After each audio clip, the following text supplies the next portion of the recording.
Bonsoir à toutes et tous. Cette semaine, cette nouvelle, nous avons réfléchi sur la sollicitude comme dimension fondamentale de l'existence humaine, comme art de vivre. Est-ce qu'on peut parler aussi d'une sollicitude de Dieu? Est-ce que ce n'est pas faire de Dieu un être trop humain? Ce thème de la sollicitude nous permet de caractériser une vie vraiment évangélique. Le regard sur les autres et sur la réalité, les attitudes ou les pratiques, à l'image de la manière d'être et de faire de Jésus lui-même. Et on peut se demander, est-ce que ça peut s'appliquer à Dieu dans la relation qui est la sienne avec nous? Peut-on parler d'une sollicitude de Dieu à notre égard et à l'égard de l'humanité? Est-ce que ce mot n'est pas trop humain pour parler en vérité de Dieu? Dans l'Ancien Testament, il y a un commandement. Ne vous faites pas d'image de Dieu, car ces images risquent pour vous de devenir des idoles. Les Juifs ont toujours pris très au sérieux cette interdiction. Chez eux, il n'y a jamais d'image de Dieu, ni d'image en général d'ailleurs dans les synagogues. Il en va largement de même chez les musulmans, sauf rares exceptions dans la tradition iranienne, pas d'image humaine dans les mosquées, et en particulier, pas d'image de Mohammed. A fortiori, aucune image de Dieu, seulement des figures géométriques, des plantes, rarement des animaux. Il n'en va pas du tout de même dans le christianisme. L'art chrétien surabonde d'images, non seulement des images de Jésus et des saints, mais aussi de nombreuses images de Dieu, et nous allons voir tout de suite. Avec une différence cependant. Dans la tradition orientale, il y a certes de multiples images, les icônes, images de Jésus, Jésus dans son humanité, Jésus glorifié, et images des saints, mais jamais aucune représentation de Dieu. Cela dit, d'un autre point de vue, le texte biblique, et en particulier celui de l'Ancien Testament, fourmille d'images littéraires de Dieu, à la différence du Coran. Un Dieu qui parle, qui intervient, qui a des sentiments divers. Dans les évangiles, de nombreuses paraboles sont aussi, indirectement au moins, des images de Dieu, bien que le plus souvent, Dieu ne soit pas nommé. Ces multiples images, très contrastées, nous choquent parfois. Dieu y paraît parfois bien colérique, vengeur, ramenant tout à lui, mais en même temps, ce sont aussi d'autres images d'un Dieu de tendresse, d'extrême sensibilité, de miséricorde. Et dans la foulée du langage biblique, celui des pères de l'Église est lui aussi très imagé. Ces images de Dieu que nous trouvons dans les écrits de notre foi, qui sont aussi de multiples représentations de Dieu, que disent-elles vraiment de Dieu? En tout cas, elles prennent une place importante dans le discours croyant, dans la catéchèse, dans la prédication. Au Moyen Âge, au nom d'un discours plus philosophique et métaphysique, on a cherché à purifier le langage théologique et catéchétique afin de respecter davantage l'infinie transcendance de Dieu, c'est-à-dire sa différence essentielle par rapport à nous, Dieu le tout autre. On attribue à Dieu un certain nombre de perfections, l'amour, la simplicité, le bien, la beauté, la sagesse, la vérité, mais aussi l'éternité et l'immutabilité. Dieu ne change pas, puisqu'il est parfait. En lui, toutes ces qualités dépassent notre imagination et notre représentation, et on ne sait pas très bien ce qu'elles disent. Ce sont un peu des qualités en soi. On est donc assez largement dans l'abstraction. Ce langage métaphysique et abstrait appliqué à Dieu est très loin des représentations bibliques. Il comporte un risque de donner à croire qu'on sait ce qu'est Dieu, ce qu'est son essence en elle-même. Pour prendre un exemple un peu extrême, cette représentation abstraite de la Trinité qui cherche à dire aussi son unité. Les cercles qui se mêlent, unité, Trinité, on est dans la totale abstraction. Mais est-ce que cela qu'essaie de nous dire qui est notre Dieu nous parle plus que la discrète évocation du Dieu trinitaire qui est donnée par l'icône de Roublev, cette image qu'on reprend tellement souvent, pas seulement parce qu'elle est belle, mais parce qu'elle nous renvoie à un au-delà. Des philosophes athées critiquent avec virulence les religions et le christianisme en particulier, en raison entre autres de ces images de Dieu. Typiquement en ce sens, le grand biologiste anglais Richard Dawkins, qui publie en 2006 son livre The God Delusion, le délire de Dieu, traduit en français sous le titre Clair, pour en finir avec Dieu. Ce livre a été vendu en anglais à plus de 2 millions d'exemplaires et a été traduit en 31 langues. C'est dire son succès. Petit extrait. On peut dire que de toutes les œuvres de fiction, le Dieu de la Bible est le personnage le plus déplaisant, jaloux et fier de l'être. Il est impitoyable, injuste et tracassier dans son obsession de tout régenter. Adepte du nettoyage ethnique, c'est un revanchard assoiffé de sang, tyran lunatique et malveillant, ce misogyne homophobe, raciste, pestilentiel, mégalomane et sadomasochiste pratique l'infanticide, le génocide et le félinicide, c'est-à-dire le meurtre du fils. Cet athéisme agressif et méprisant vis-à-vis de tous les croyants est philosophiquement désolant, mais il parle. Ce n'est pas le seul exemple. On peut citer en français Michel Onfray et son traité d'athéologie.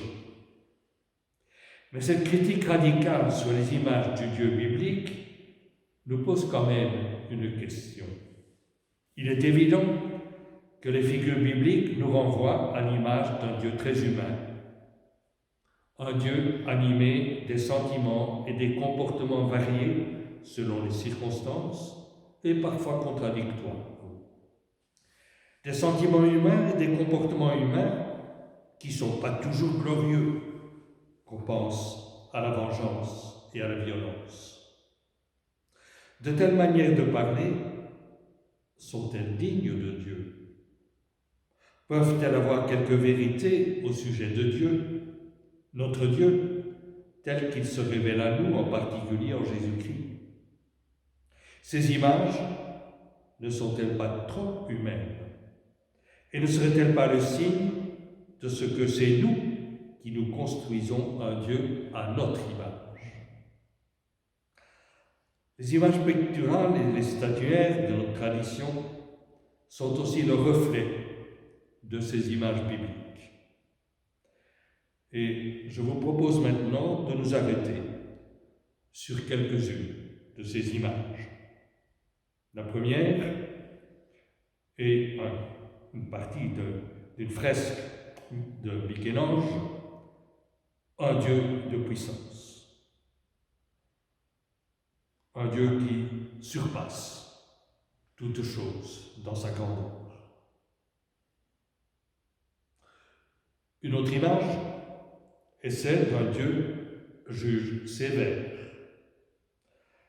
Chez Rubens, Saint François et Saint Dominique essaient de calmer un tout petit peu sa colère. Mais le Dieu de notre catéchisme, pour les plus anciens, n'était-il quand même pas un peu ce Dieu juge sévère? Autre image, un Dieu qui nous présente la croix et qui semble totalement indifférent par rapport au drame de la mort cruelle de Jésus. De nombreuses représentations de la Trinité sont ainsi. On remarque la colombe entre le Père et le Fils, qui signifie la Trinité. Mais ce Dieu ne semble pas touché par la mort de son propre Fils. À l'inverse, un Dieu qui reçoit le corps de son Fils mort et qui semble totalement bouleversé. Image impressionnante, même si la qualité de la photo que j'ai n'est pas extraordinaire. Et puis, plus étonnant sans doute,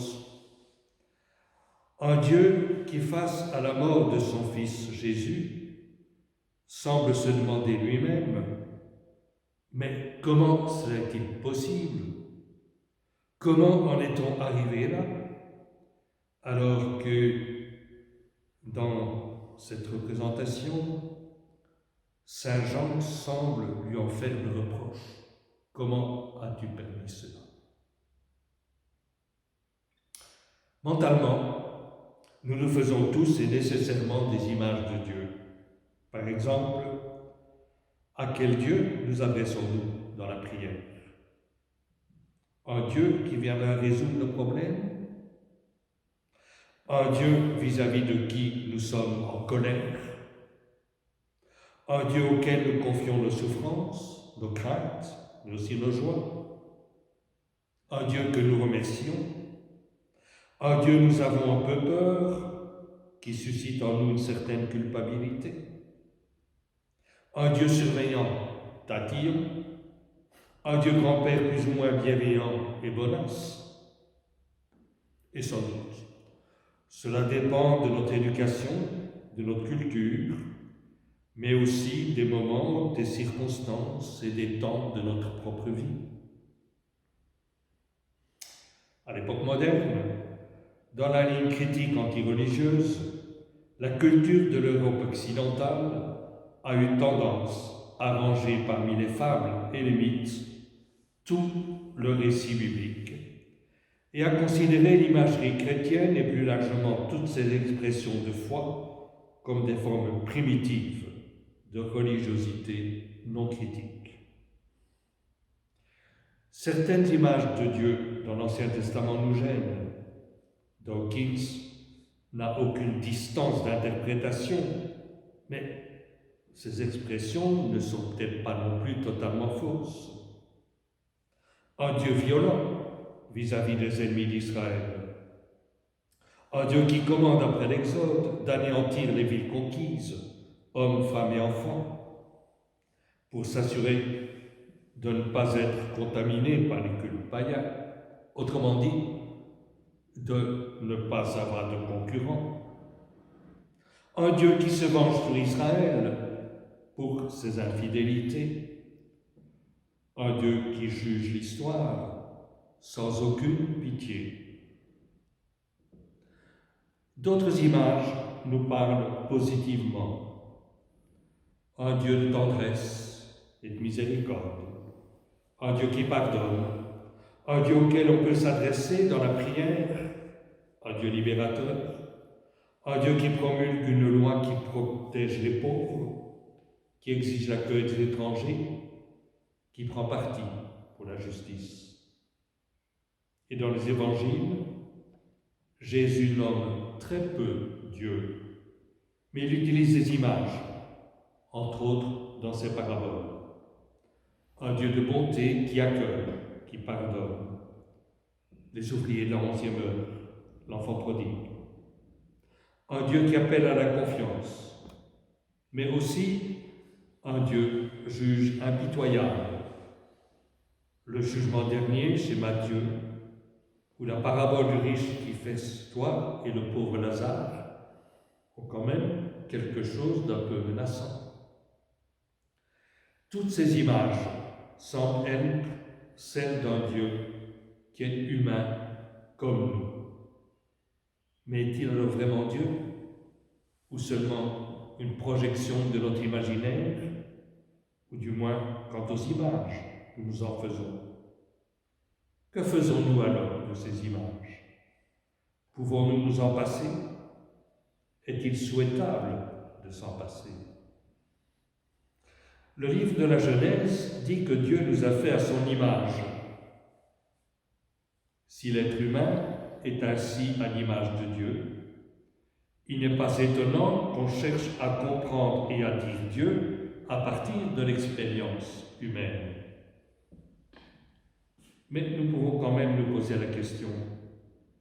Une revalorisation du langage des images peut-elle être conciliable avec les exigences de notre raison moderne? Autrement dit, ce Dieu qui hésite, qui modifie ses plans, qui exprime colère ou tendresse au gré des comportements humains, ce Dieu affecté selon le récit biblique, n'est-il que l'expression d'une conception archaïque de la divinité dont il faut se libérer, ou l'effet d'un langage lyrique et poétique qui n'a pas sa place dans une réflexion sérieuse? Ce Dieu imagé est-il bien celui qui confesse notre foi? Compte tenu du caractère très sobre du Nouveau Testament à cet égard, on pourrait parfois faire remarquer que c'est sur les figures de l'Ancien Testament que portent nos questions. Dans nos relations aux autres, nous sommes affectés, nous sommes touchés au plus profond. Selon les situations, nous sommes habités de sentiments, joie, tristesse ou colère, impatience ou espérance, et parfois marche en arrière, parce qu'on renonce à ce qui était une intention plus ou moins justifiée.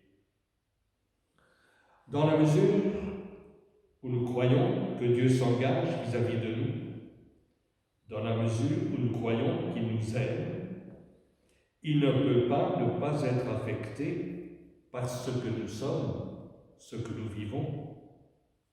Dans notre expérience, plus l'amour est grand et intense pour une personne, plus la souffrance peut être grande en raison de ce qu'elle vit. Par exemple, si la personne dérive plus ou moins inexorablement dans l'alcool ou la drogue, ou quand un enfant glisse dans la délinquance. Nous appuyons sur Saint Jean, nous disons que Dieu est amour. Il n'est donc pas étonnant que nous projetions en Dieu ces sentiments, tout en étant conscients que nous ne savons pas ce qu'ils signifient profondément en Dieu. Mais au moins, ces sentiments disent qu'il y a entre Dieu et nous une vraie relation. Tertullien, au début du IIIe siècle, a utilisé une expression très forte, humanissimus Deus, un Dieu très humain, ou le plus humain possible, à propos de la révélation de Dieu en Jésus. Cette expression, humanissimus Deus, a été souvent reprise par le grand théologien dominicain Edward Schillebeeckx pour parler de notre Dieu. Un Dieu très humain, ou le plus humain. Mais que peut signifier cette expression? Pour le croyant, personnellement et communautairement, Dieu n'est pas le résultat d'un raisonnement. Dieu est un autre, personnel, avec lequel une relation est vécue. Il est pour nous un tu. Typiquement, la prière, qui est au cœur de la foi chrétienne, s'adresse à un tu. Et ce tu est bien personnel. De plus, cette relation est constamment dite expression d'un amour. Le croyant, le priant aime Dieu et Dieu aime l'être humain ou l'humanité. Cet amour divin étant confessé comme le premier. Dieu nous a aimés le premier. Tu aimeras le Seigneur ton Dieu de tout ton cœur. Dans l'expérience humaine la plus fondamentale, la relation vraie et accomplie est nécessairement réciproque, en particulier la relation d'amour. Si l'autre est indifférent à la relation, cette relation manque gravement de vérité. Elle n'est en tout cas pas de l'ordre de l'amour. L'amour d'autrui peut certes ne pas être réciproque, mais alors la relation d'amour n'est pas accomplie. En ce sens, concevoir une véritable relation qui soit de l'ordre de l'amour, mais qui ne soit pas réciproque, est-ce vraiment une démarche intellectuelle raisonnable? Si par ailleurs le rapport à Dieu est réellement relationnel, n'est-ce pas à partir de l'expérience des relations humaines qu'il faudrait chercher à dire la relation à Dieu et la relation qui est celle que Dieu entretient vis-à-vis de nous? Pour ce faire, nous avons besoin des images qui expriment une certaine analogie entre ce qui nous est possible de croire au sujet de Dieu et notre expérience humaine, qui est aussi une expérience affective. Nous devons cependant tenir compte du fait que le récit biblique est l'expression d'une culture et d'un monde qui ne sont plus les nôtres. Cette distance est particulièrement vraie en ce qui concerne la conception de la nature et de son autonomie et du rapport de Dieu à la nature. Quelles que soient les circonstances, Dieu n'arrêtera pas pendant un moment et en notre faveur le cours du soleil autour de la terre comme il l'aurait fait pour Josué. Il ne refoulera pas par son souffle les eaux de la mer, comme le raconte le récit de l'Exode. Et il ne calmera pas brusquement des eaux déchaînées en tempête sur un lac, comme Jésus l'aurait fait selon le langage évangélique. Les images que nous utilisons et auxquelles nous faisons appel demandent d'être davantage en consonance avec notre expérience du monde et de la nature et de notre culture. Il est bon que nous continuions à utiliser des images, à nous appuyer sur les images de l'histoire de la chrétienne qui nous parle.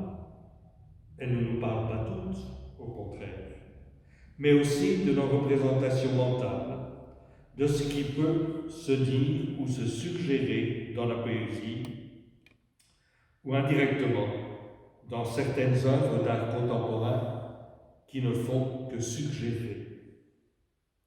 J'aime beaucoup les sculptures de Myriam Kahn, décédée il y a quelques années. Elles sont porteuses d'une saveur d'évangile et tout en même temps, pour moi, elles suggèrent ce que Dieu est pour nous. De façon indirecte, elles évoquent la sollicitude de Dieu pour nous. Et pour terminer, je m'arrête ainsi sur l'une ou l'autre de ces images. Première de ces sculptures, terre de souffrance, un Dieu sensible au drame de l'existence, évoqué à partir de cette mère portant son enfant mort. Et puis, maternité, un Dieu plein de tendresse. Et encore, dans ces joueurs de billes, un Dieu sensible à la simplicité du quotidien et qui s'en émerveille, comme Jésus s'émerveille des petites gens. Et puis, tu n'es pas seul. Un Dieu présent dans le silence, à la solitude et au désespoir. Et pardon, un Dieu de bonté et qui pardonne, comme ce Père qui reçoit son Fils. Si l'être humain, homme et femme, est image de Dieu, les différentes expressions de la sollicitude humaine, cet art de vivre, peuvent évoquer pour nous la sollicitude de Dieu à notre égard, son art de vivre en rapport avec lui.